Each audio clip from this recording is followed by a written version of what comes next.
Hello, स्वागत है आप लोग का आर्यम एकेडमी में। तो दोस्तों हम आपके लिए यहाँ पर दोस्तों आदित्य पब्लिकेशन बुक से दोस्तों हिंदी चैप्टर को क्लियर करा रहे हैं। और मैं आपको बता दूं कि दोस्तों हम लोग हिंदी वर्णमाला के पहले चैप्टर को क्लियर किया है, जिसमें दोस्तों ये भी आ जाता है कि विराम चिन्हों के भेद। ये ऐसे जो पॉइंट है दोस्तों यहाँ से क्वेश्चन पेपर में बनते हैं, चाहे जैसे जीडी हो, चाहे यूपीपी हो, चाहे यूपी SSC कोई भी हो। यहाँ पे दोस्तों यहाँ से क्वेश्चन 1-2 बनते हैं। चलिए हम स्टार्ट करते हैं वीडियो को दोस्तों। और आप लोग अगर चैनल पर नए हैं तो आर्यम एकेडमी चैनल को जरूर सब्सक्राइब और लाइक करिए। देखिए, मैं जैसा कि बताया हूँ, सबसे पहले आपको बेस जरूर पता होना चाहिए कि क्या है दोस्तों विराम चिन्ह। जो विराम चिन्ह है किसके अनुसार है, क्या है, कितना है। तो श्री कामता प्रसाद गुरु ने विराम चिन्ह 20 बताए हैं। ठीक है, कितने बताएं? तो अगर आपसे पूछे विराम चिन्हों की संख्या कितनी होती है तो 20 होती है दोस्तों। किसने बताया? श्री कामता प्रसाद गुरु ने बताया कि विराम चिन्ह कितने होते हैं, 20 होते हैं। ठीक है, चलिए अब यहाँ पे हम पहले दूसरे से लेकर 20 विराम चिन्हों के बारे में जानते हैं। पहला होता है हमारा अल्प विराम चिन्ह, जो हम जिसको किससे प्रेजेंट करते हैं दोस्तों, ऐसे प्रेजेंट करते हैं। ये आपके बॉक्स में बना है। दूसरा है दोस्तों अर्ध विराम चिन्ह। आप ऐसे बना के जिसके ऊपर दोस्तों आप ऐसे छोटी सी बिंदी रख देते हैं, ये अर्ध विराम चिन्ह है। तीसरा होता है दोस्तों पूर्ण विराम चिन्ह, जिसको हम लोग दोस्तों ऐसे एक लाइन खींच देते हैं, पूरा वाक्य लिखने के बाद एक लाइन खींच देते हैं, इसे पूर्ण विराम चिन्ह कहते हैं। चौथा है दोस्तों हमारा प्रश्न चिन्ह। प्रश्नवाचक चिन्ह आप लोग सबको पता है, हंसिए का आकार का बनाकर उसके नीचे बिंदी रखना है। आश्चर्य चिन्ह, एक होता आश्चर्य चिन्ह जिसे विस्मयादि बोधक चिन्ह कहते हैं। तो दोस्तों पूर्ण विराम के जैसा ही होता है, पर नीचे इसके बिंदी रख देते हैं तो ये विस्मयादि चिन्ह होता है। जैसे हे राम, अरे राम, ये सारी वर्ड है। ठीक है, आइए देखते हैं अगला क्या है दोस्तों। छठा विराम चिन्ह क्या है? छठा में है दोस्तों निर्देशक चिन्ह, जिसे डैश कहते हैं। निर्देशक चिन्ह जिसे डैश हम लोग लिखते रहते हैं, जैसे धीरे धीरे, तो उसके नीचे से लगा देते हैं, यानी उसी बीच में से लगा देते हैं धीरे धीरे। संयोजक चिन्ह या योजक या समासिक चिन्ह।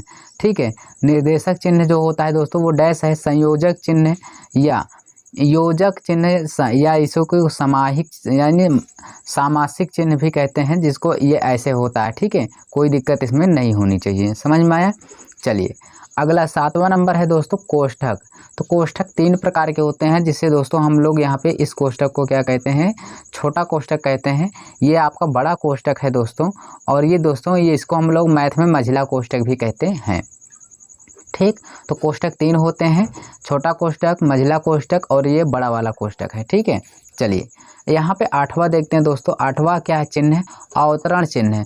अवतरण चिन्ह जैसे दोस्तों हम लोग वाक्य लिखते हैं, एक बार ऐसे लगा देते हैं, एक बार ऐसे करके लगाते हैं। ठीक, ऊपर के ही वर्डों में। ठीक, जैसे का लिख दिए, का के ऊपर ऐसे हम लोग एक बार ऐसे लगाएंगे, एक बार ऐसे। ठीक है, ये होता है अवतरण चिन्ह। और उद्धरण चिन्ह क्या होता है दोस्तों?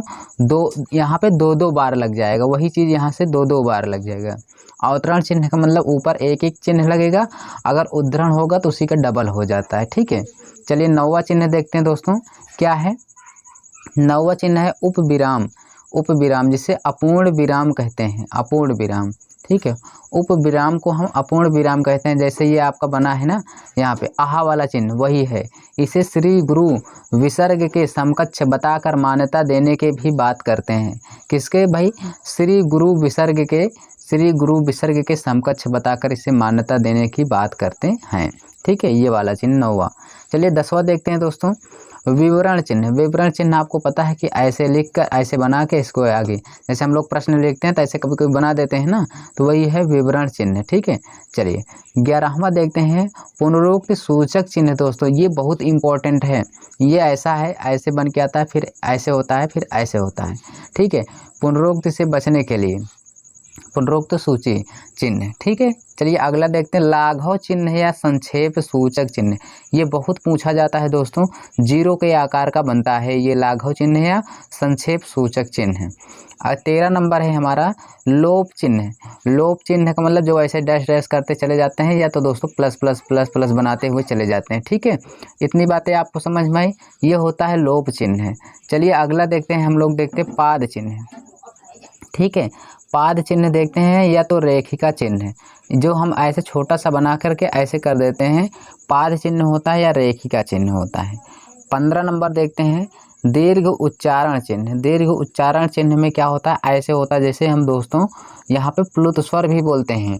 मूल स्वर होता है ह्रस्व स्वर, एक होता है दीर्घ स्वर, एक होता है प्लुत स्वर, जिसका उच्चारण करने में सबसे ज़्यादा समय लगता है। जैसे राम, ओम, तो यहाँ पे समय ज़्यादा लगता है ना, इसको ठीक से कहोगे और समय लगता है। तो दोस्तों ये है आपका प्लुत स्वर, ठीक है, ये यानी इसको दीर्घ उच्चारण चिन्ह के नाम से भी जानते हैं। अगला है आपका 16 नंबर पाद बिंदु। पाद बिंदु है दोस्तों, कुछ वाक्य लिखते हुए जाते हैं तो उसके नीचे पॉइंट ऐसे लगा देते हैं, ठीक है, ये होता है पाद बिंदु। 17 नंबर है हंस पद। ये बहुत ज़्यादा पूछा जाता है दोस्तों पेपर में, एग्जाम में। हंस पद या त्रुटि चिन्ह या काक पद इसे कहते हैं।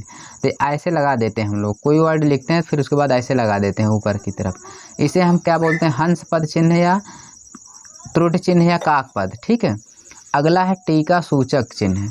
ये दोस्तों स्टार के जैसा बनता है या प्लस के आकार का, या दो लिख, जिसे अंग्रेजी यानी जिसे हम दोस्तों अंक गणित में 2 लिख देते हैं, ठीक है, अंकों में। ये इस प्रकार के टीका सूचक चिन्ह होते हैं। चलिए 19 नंबर देखते हैं दोस्तों क्या है, फिर उसके बाद आगे भी हम लोग देख लेते हैं। 19 नंबर देखते हैं तुल्यता सूचक या समता सूचक चिन्ह।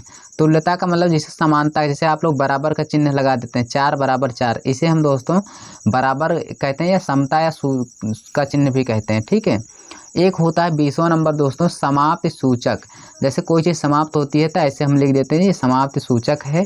और एक इसी में इसके 2 होते हैं दोस्तों, एक होता है अपूर्ण सूचक चिन्ह, जिसे ऐसे गुणा का चिन्ह लगाते हुए चला जाते हैं तो हम लोग ये अपूर्ण सूचक है। किसी लेख में से जब कोई ज़रूरी अंश छोड़ दिया जाता है तब उसके स्थान पर यह चिन्ह लगाया जाता है।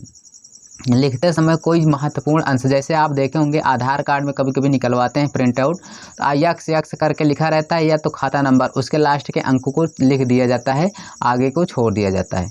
क्यों छोड़ दिया, क्योंकि वो महत्वपूर्ण है दोस्तों, वो उस बैंक में या खाते में हर जगह वो आगे का अंक कॉमन रहता है, इसलिए वो महत्वपूर्ण है, उसको छोड़ करके लास्ट वाला अंक लिख दिया जाता है। समझ में आ गया। ये दोस्तों 20 चिन्ह हैं। गुरु कामता प्रसाद के अनुसार हमने बताया कि 20 चिन्ह होते हैं, ठीक है। चलिए और भी पॉइंट को हम जान लेते हैं। अनुप्रेक्षा, अनुप्रेक्षा क्या है दोस्तों, इसको भी जान लेते हैं। विराम का अर्थ क्या है, अगर कहे कि विराम का अर्थ क्या है दोस्तों, उसका मतलब होता है ठहराव, रुकना, ठीक है। जैसे आप वाक्य को पढ़ते पढ़ते रुके, राम रास्ते में जा रहा था, तो अब आप वहाँ पे रुक गए हैं, ठीक है। अगला पॉइंट है श्री कामता प्रसाद गुरु के अनुसार विराम चिन्हों की संख्या कितनी है, 20। मैंने बताया था श्री गुरु कामता प्रसाद गुरु के अनुसार विराम चिन्हों की संख्या है 20। अल्प विराम मैंने बताया दोस्तों, अल्प विराम ऐसा होता है छोटा सा ऐसा, ठीक है। और अर्ध विराम चिन्ह ये भी आप जान जाइए कि ये ऊपर बिंदु जैसे ये बना तो इसी के ऊपर बिंदु लगा देते हैं तो ये आपका क्या बन जाता है, अर्ध विराम चिन्ह। इसको दोस्तों एक बार में नहीं होगा, बार बार आप इसको देखिए और या तो हो सके वीडियो को रोक करके आप लिख लीजिए, ठीक है। चलिए अगला देखते हैं दोस्तों, यहाँ पे अगला क्या है पॉइंट, हंस पद। हंस पद किस विराम के का एक और नाम है, तो हंस पद को ही हम त्रुटि विराम भी कहते हैं, जो ऐसे लगता है दोस्तों, ठीक, ऐसे हंस पद या विराम पद, ठीक, इसी का नाम है, इसको आप जानते रहिएगा। अगला है दोस्तों, अगला पॉइंट है राम कहाँ जा रहा है। राम कहाँ जा रहा है, इस वाक्य में किस विराम चिन्ह का प्रयोग किया गया है। राम कहाँ जा, जब कहाँ कैसे क्या कब होना दोस्तों, वहाँ पे क्या होता है दोस्तों, प्रश्नवाचक चिन्ह लगते हैं, ठीक है, इस तरह के। अगला पॉइंट है पूर्ण विराम का प्रयोग किया जाता है। तो दोस्तों पूर्ण विराम का प्रयोग किया जाता है वाक्य के अंत में, जब वाक्य हमारा पूरा हो जाता है तब, ठीक है। उप विराम चिन्ह क्या होता है, मैंने बताया उप विराम चिन्ह जो जिसको हम आहा के द्वारा व्यक्त करते हैं वही है उप विराम चिन्ह, ठीक है। अगला पॉइंट है किस विराम चिन्ह का प्रयोग सर्वाधिक होता है, तो अल्प विराम चिन्ह का दोस्तों प्रयोग सबसे ज़्यादा होता है। चलिए अगला पॉइंट देखते हैं। अगला पॉइंट क्या है मेरे भाई, यहाँ पे उद्धरण चिन्ह का प्रयोग कब किया जाता है दोस्तों, आपसे पेपर में आ जाएगा या आपसे कोई पूछ लेगा। तो उद्धरण चिन्ह का प्रयोग तब करते हैं जब किसी कथन का ज्यों का त्यों लिखा जाता है, जब किसी कथन को ज्यों का त्यों लिख देते हैं, जैसा का तैसा लिख देते हैं उसी का, ठीक है ना। अगला पॉइंट है हमारे पास संक्षिप्त रूप। संक्षिप्त रूप दिखाने के लिए विराम चिन्ह है, तो संक्षिप्त रूप को दिखाने के लिए जो विराम चिन्ह है वो आपका 0 के आकार का बनता है, उसे ही हम कहते हैं संक्षिप्त रूप। अगला पॉइंट है निर्देशक चिन्ह का प्रयोग किया जाता है। तो निर्देशक जो होता है दोस्तों, जिसे पता चल रहा है निर्देशक का मतलब निर्देश, तो वही संकेत के लिए फिर दोस्तों हम इसका प्रयोग करते हैं। ठीक है, रात्रि निशा या रात्रि निशा में रिक्त स्थान पर उचित चिन्ह का प्रयोग किया जाता है। जैसे बराबर, तो बराबर का मतलब आप पता है जो रात्रि होता है वो निशा के बराबर होता है। जैसा कि आप रात्रि कहिए या निशा कहिए यार, ठीक है, समझ में आया ना, तो बात एक ही है, समझ रहे। जैसे इधर 4 है तो उधर भी 4 है, तो ये 4 बराबर 4, तो दोनों समान है, तो उसी को हम कहते हैं यहाँ पे रात्रि या निशा में रिक्त स्थान पर उचित चिन्ह का प्रयोग करेंगे तो बराबर का चिन्ह। ठीक है, आइए आगे देख लेते हैं दोस्तों हम लोग, ये क्या है, लोप निर्देश। जैसे ये रिक्त स्थान ऐसे करते डैश डैश लगाते चले जाते हैं ना, करक का प्रयोग कहाँ किया जाता है, जब पूर्व बात की पुनरावृत्ति हो करनी हो। जैसे पूर्व की बात हो गई है उसकी पुनरावृत्ति करना है, दोबारा उसकी बात करना है, तो वैसे हम लोग ऐसे ऐसे लिखते चले जाते हैं। ठीक है, अगला पॉइंट है, जब वाक्य या अनुच्छेद में कुछ अंश छोड़कर लिखना हो तो लोप चिन्ह का प्रयोग कैसे करते हैं। जब कुछ वाक्य को छोड़कर लिखना है तो उसे प्लस प्लस का आकार का लिखते चले जाते हैं। रेखांकित चिन्ह लोप सूचक चिन्ह है। इसके अलावा ये भी है आपका दोस्तों ऐसे ऐसे ये भी है लोप सूचक चिन्ह।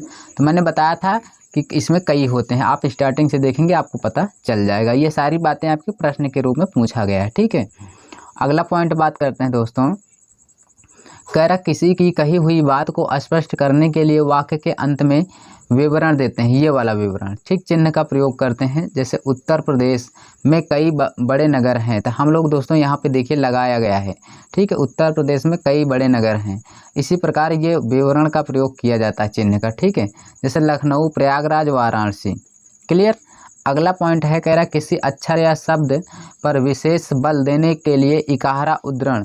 किसी शब्द पर आप दोस्तों ऊपर ऐसे लग जाता है तो इसका मतलब वो फोकस किया जाता है उस अक्षर पर, शब्द पर कि क्या है कैसे है, उस पर इकारा उद्धरण शब्द है। ठीक है, जैसे निराला, तो निराला है तो निराला के ऊपर देखिए उद्धरण चिन्ह लगा हुआ है, तो आप इसको आप ध्यान दिया करिए।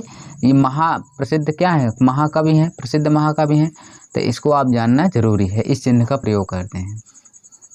अगला है दोस्तों दोहरा उद्धरण चिन्ह। अभी तो ये था इकारा वाला था, ये दोहरा क्या है, इस चिन्ह का प्रयोग किसी कथन को यथावत जैसे ज्यों का त्यों लिखने पर किया जाता है। ठीक है, ज्यों का त्यों लिखने के लिए किया जाता है। तो दोस्तों जो भी था इस पूरे वीडियो में हमने आपको बताया। दोस्तों अगर आप आर्यम एकेडमी चैनल को सब्सक्राइब नहीं किए हैं तो चैनल को सब्सक्राइब कर लीजिए। और मैं बता दूं दोस्तों, इसके क्वेश्चन मैं अगले वीडियो में कराऊंगा जिससे आपको आसान पूर्वक से सारी चीज़ें क्लियर हो सके। ठीक है, तो दोस्तों हम मिलेंगे आपको नेक्स्ट